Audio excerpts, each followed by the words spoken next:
Colin Moore, described by a fellow panellist as the godfather of Gaelic games recently.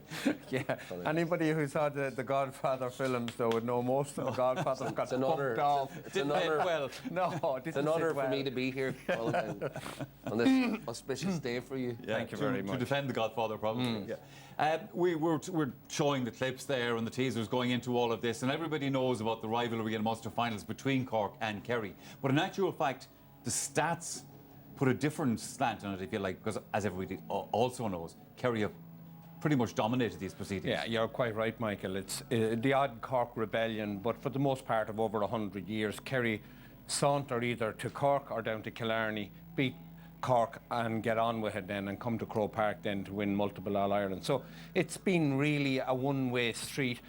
Kerry are now going for 5 in a row. There was a period in the 80s under Billy Morgan when Cork, either in Páirc Uí Chaoimh or in Killarney, were well fit to put it to Kerry and beat them on a very regular basis. And Kerry people thought for a while they would never be a sunny day again.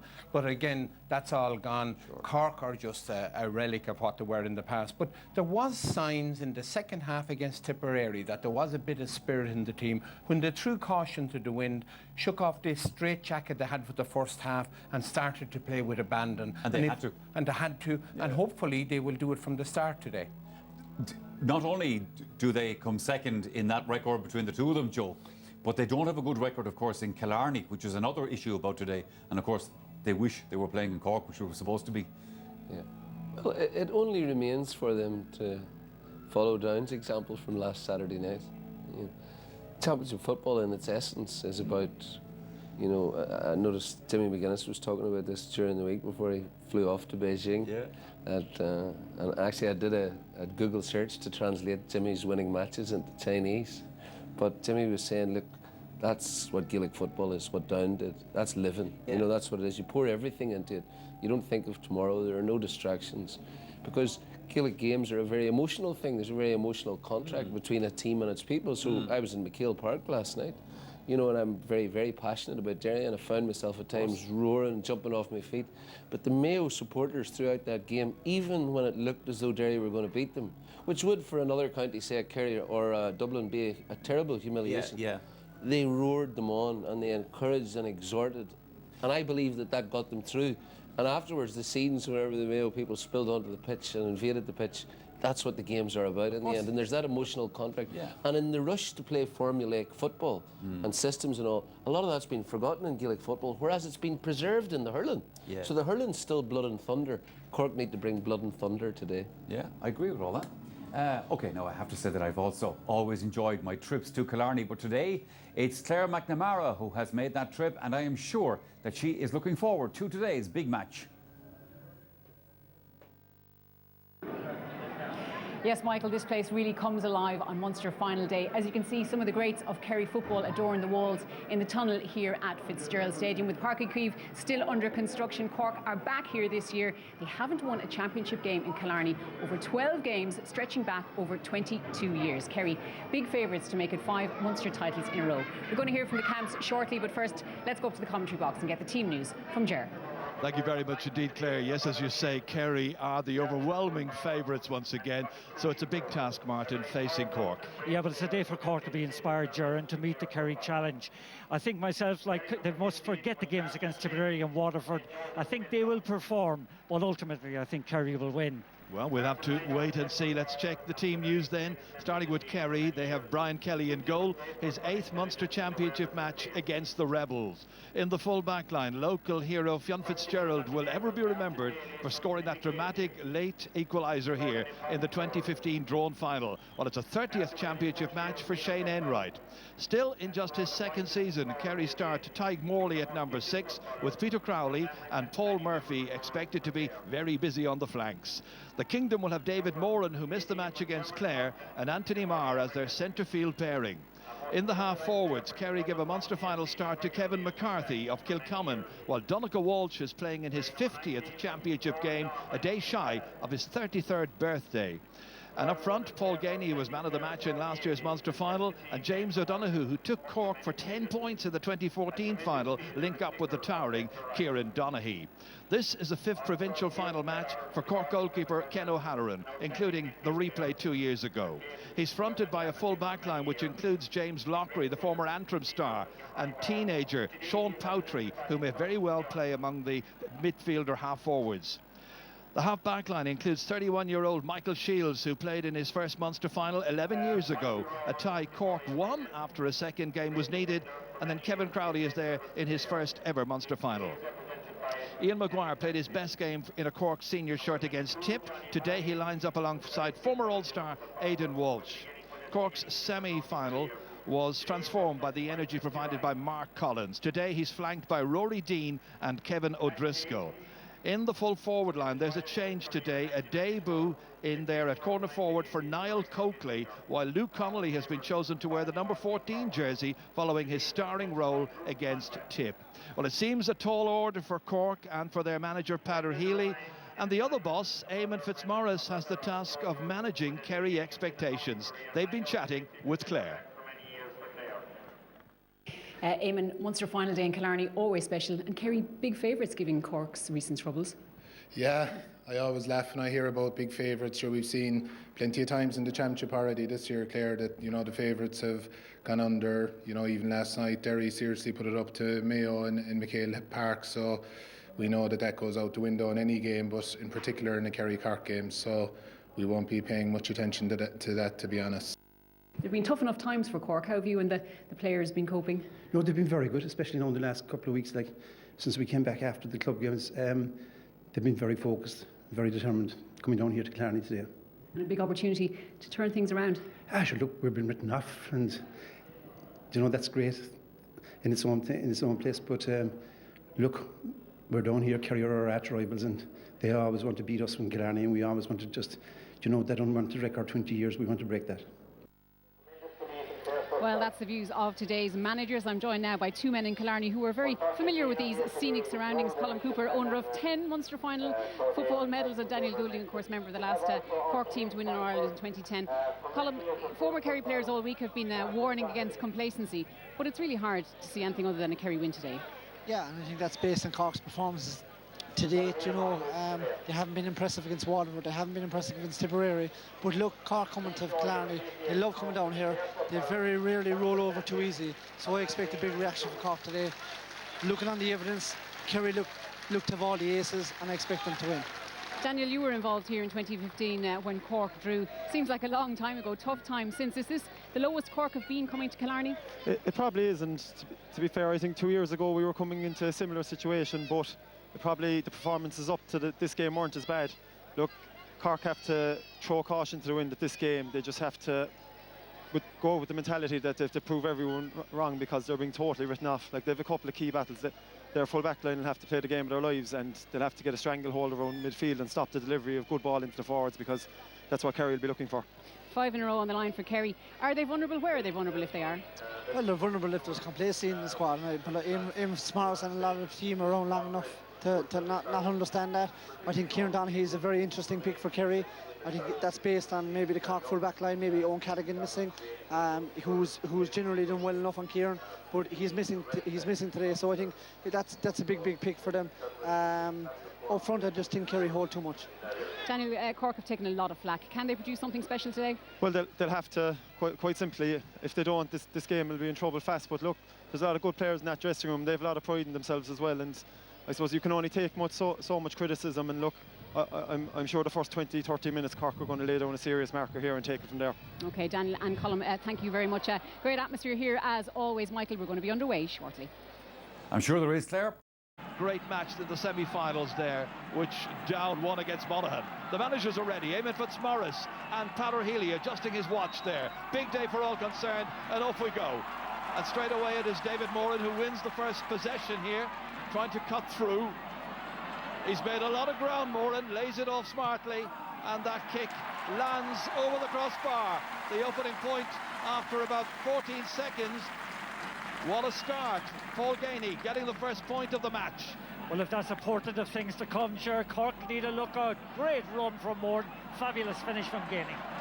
And again they win this one, Kerry, through Tyg Morley. Laid off as far as Donegal Walsh.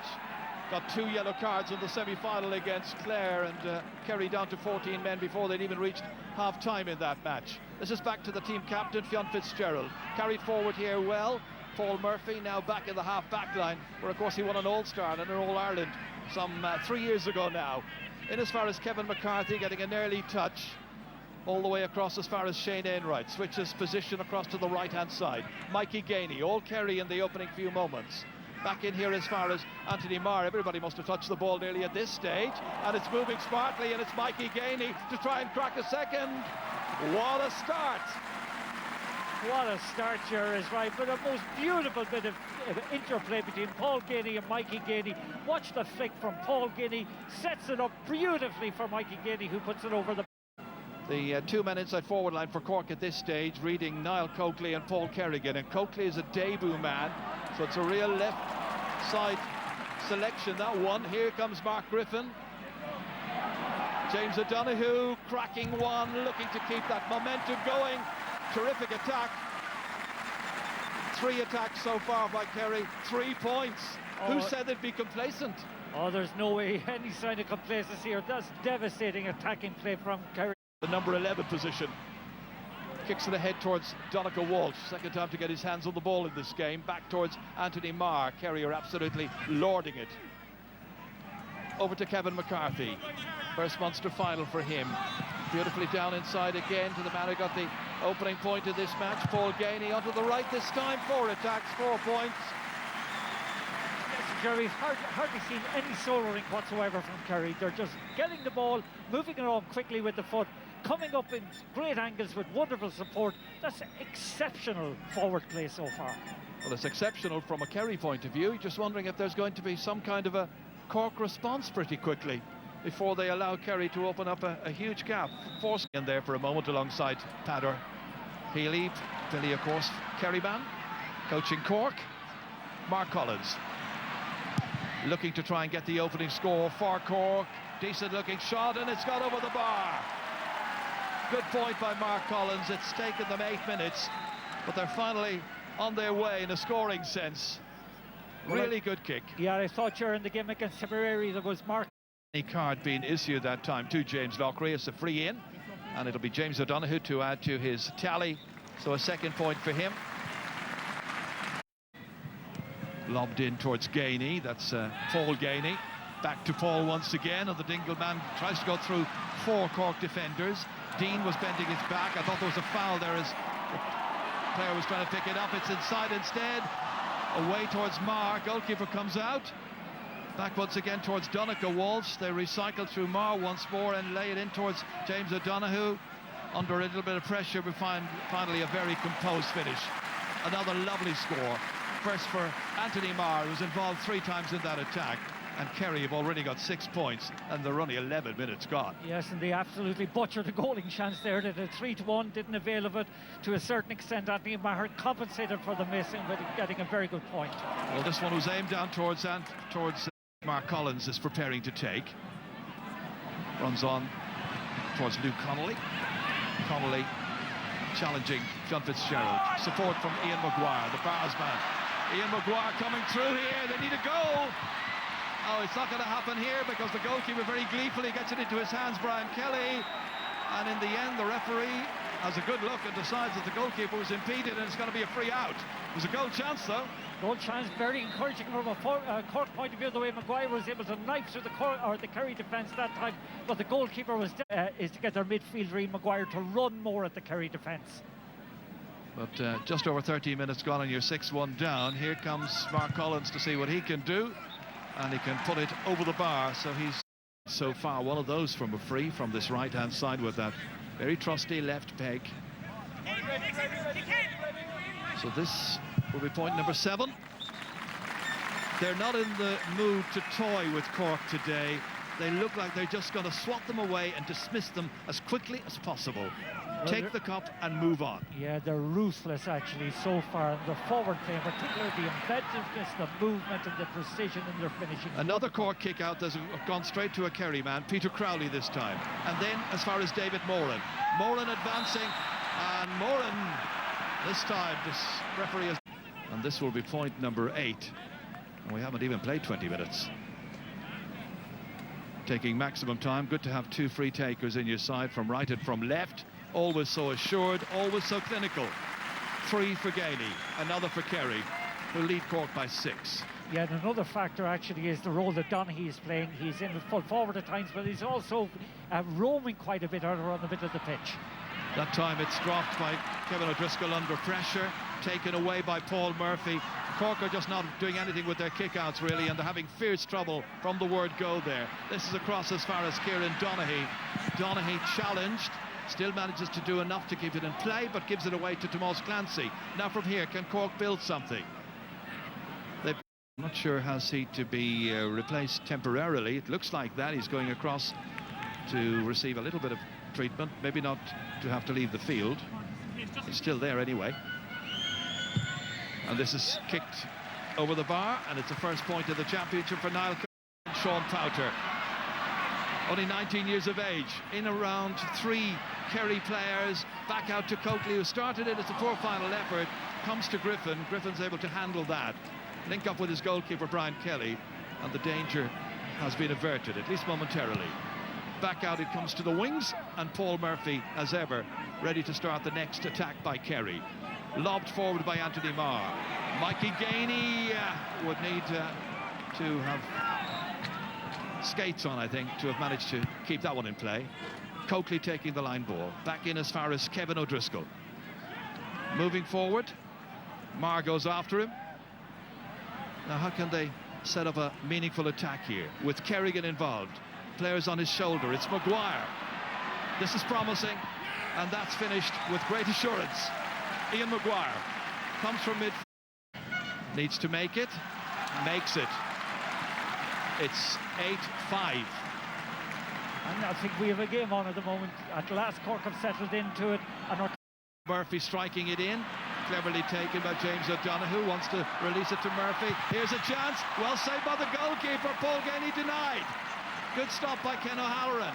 That goal there would have been absolutely vital and critical in this match, you would feel, with Kerry already 8 points to 5 up. Well, you had a blizzard of hand passes that time, and great exchange of ball, and a wonderful, wonderful Kerry attack through the middle. But Ken O'Halloran rose to it wonderfully. Just watch the save, got down very well, got his right foot to it. Maybe the ball should have been placed a little bit more to the right or left of him. Back out comes to Anthony Marr. Kerry looking for their next score. Mikey Gainey's got one already. Back in here beautifully. Kevin McCarthy has never scored in the championship. This might be the day to get his first. Takes a return beautifully from Donaghy. Sets an opportunity up here for the darting James O'Donoghue. Kicking it with the right magnificently over the bar. Hadn't scored for a little while. They have now. He's got 4. It's an absolute huge shirt. Just a change of angle that time by O'Donoghue. So self-assured in the way he put that ball over the bar. Great movement of his man. 9-5. This kick from 40 metres, centrally positioned as you can see, and straight over the bar. They get it back to a 3-point game once again. Yeah, when you consider the poor starter they had, like when they went 4 points down in very, very, very short time, they've recovered very well, and they're now pressing the Kerry kickouts. They look like they were a bundle of nerves, quite frankly. And that's out as far as Tyke Morley. It wasn't outside the 45, so it's not a mark. That's returned from Fionn Fitzgerald to his goalkeeper, Brian Kelly. Kelly from the Killarney Legion Club. Worked away through Shane Enright. And incrementally they'll be able to work it up the field here. They're mixing it very nicely between short and long passing. Fionn Fitzgerald again. At his ease, almost planting it across there into the hands of Mikey Gainey. Enright takes control again. Into Marr. Anthony Marr slips it forward to the dangerous James O'Donoghue. His marker is Kevin Crowley. O'Donoghue's already got 4 points. 2 of those were from frees. This is back to Gainey, who's got 3 points, 2 from open play. O'Connor was trying to intervene. Back came James O'Donoghue. Slips it forward. Anthony Marr. Not sure what he was trying to do there, but it didn't quite work out as he was hoping to link up with Paul Murphy, but the pass was too short. Fans getting vexed. Kerry pressing forward again. McCarthy Back in towards James O'Donoghue. Lets it beat him and takes off it once again. Tries to round Lockery. Ball comes back to Donaghy, captain a couple of years ago. Back in towards McCarthy. Back to Donaghy. He scored in the 2015 final. A goal there. He's got a point here. 4 of the forwards have scored now at this stage, and Anthony Marr, so they're doing very nicely, and Kerry are leading by 10 points to 6. Yeah, that's delightful composure that time by Donaghy, and it must be said by Kevin McCarthy. Donaghy could have gone for a goal, did the safe thing, took the point.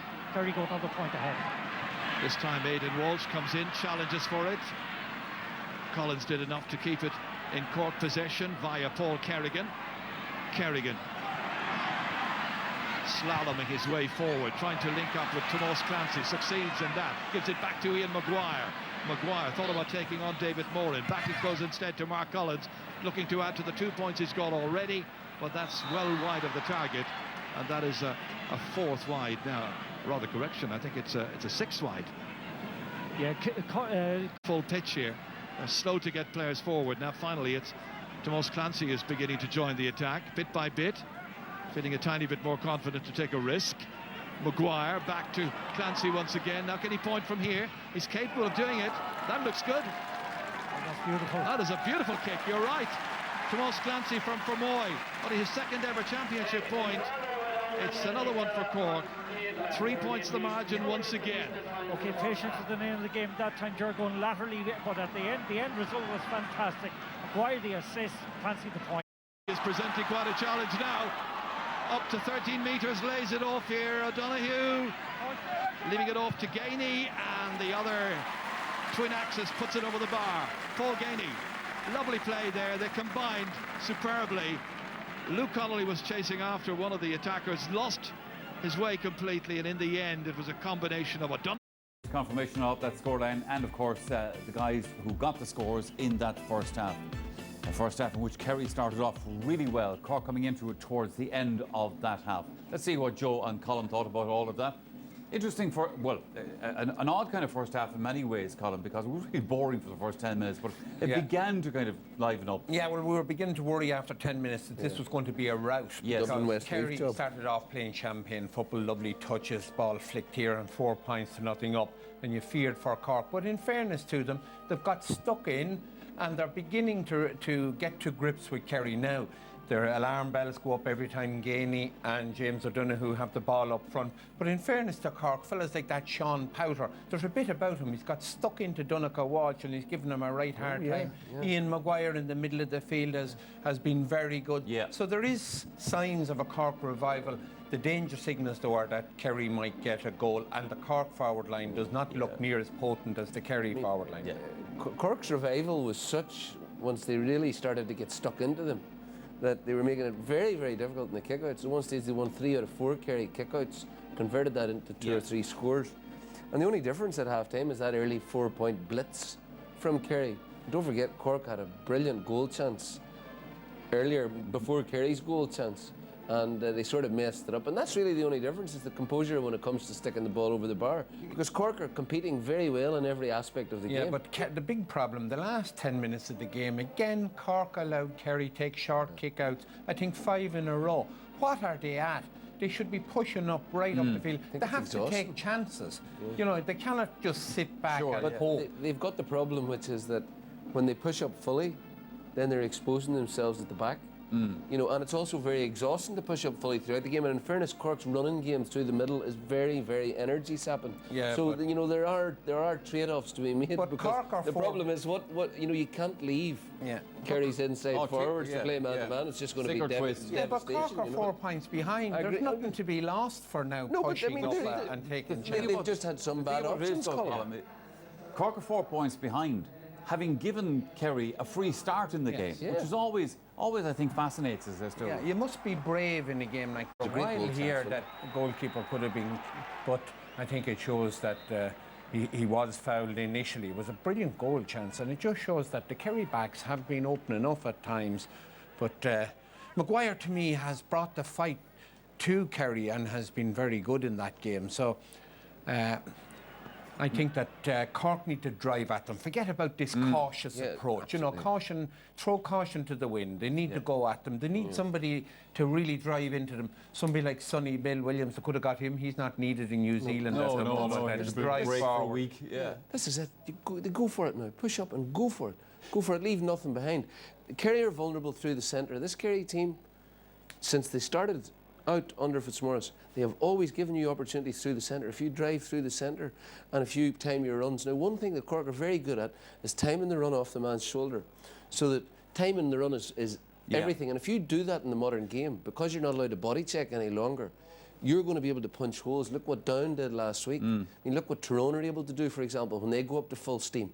So, I mean, Cork need to, they're very, very good at this. The goal they scored against Tipperary, the way they played 2 years ago, there are shades of that now. They need to get wired into this, because there's no tomorrow. This is it. But I suppose, in fairness, having shown the Cork goal chance, Kerry did have a goal chance as well. They did. Now, the keeper... That can certainly add an extra bit of pace to their half-forward line. Got a goal and a point, of course, against Clare in the semi-final when they were playing that game with only 14 men for half of it. Here he is, Stephen O'Brien. First chance, cracks a beauty. What a substitution that is. What a time to bring him on. Yes, beautiful, Chair. Great score from Stephen O'Brien. I noticed actually Sean Powder has gone over in the other wing to Mark Michael Guinea. This guy here, O'Brien, great pace, great accuracy. That was a good score to settle him. Did very well for his club, of course, during the winter. Was very heavily involved in that start for Ken Maher as they became free kick for Cork, which is going to be taken by Michael Shields. Only downside for Kerry, I suppose, during the match so far has been a 10-minute spell between the 19th and 29th minute when they didn't get among the scores. Ken O'Halloran's been a bit adventurous. Eventually he doubled hops and there's no goalie, and Kerry have it. David Moran, surrounded by Cork players, tries to boot it up and over the bar and get a second one at the start of the second half, and he succeeds. Folly in the extreme by the goalkeeper to come out like that. It's hardly necessary. Well, that's awful indecision by the goalkeeper. Nobody moving for him, in all fairness, but my God, when you see a goalkeeper 60 metres out from his own goals over on the sideline, that is actually footballing suicide. Well, it was 4 and it's now 6, the margin. And Kerry once again starting the second half as they commence the opening 35 minutes, except it's O'Brien this time, and he punches it over. 3 inside the opening 2 minutes and 15 seconds. 2 for Stephen O'Brien. Well, I never see sort of, tiring of watching Kerry, and their ability to improvise is really a joy, but at the moment Cork are making it very, very easy for them. Well, I don't think the Cork fans here in pretty substantial at this stage. They've got to give it a go if they're going to get anything at all from this match.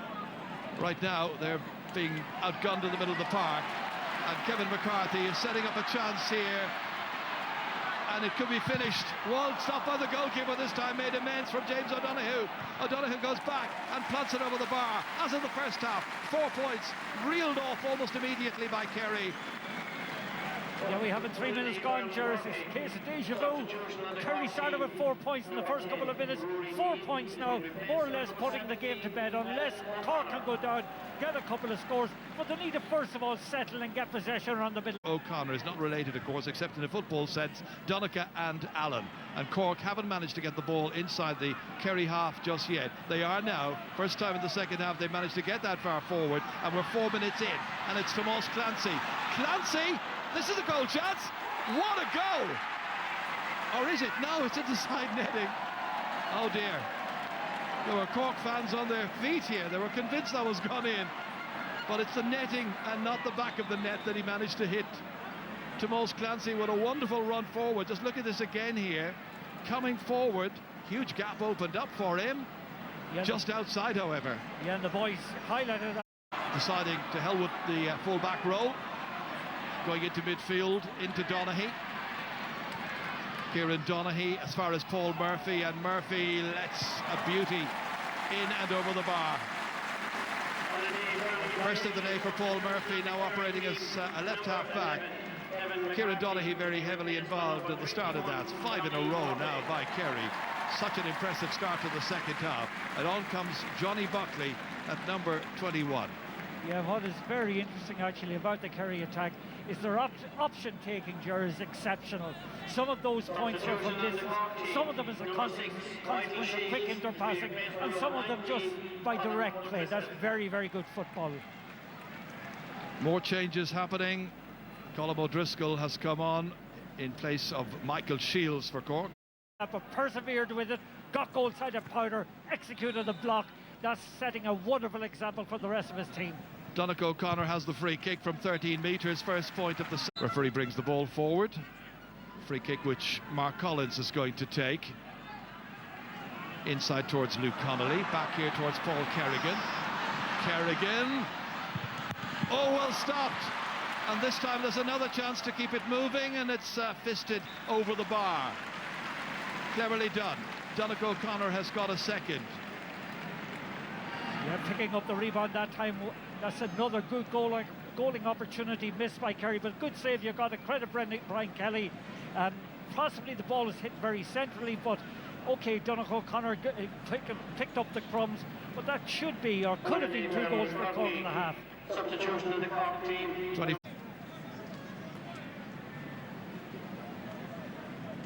Well, there's a lot of concern, as you can imagine. Let's just have a look at this again here. That's Fionn Fitzgerald going in there, and he collided. It was an accidental challenge as he was coming across, hit his own man. Maguire jumping, more in there as well, but it's taken down absolutely brilliantly by Johnny Buckley. 2 great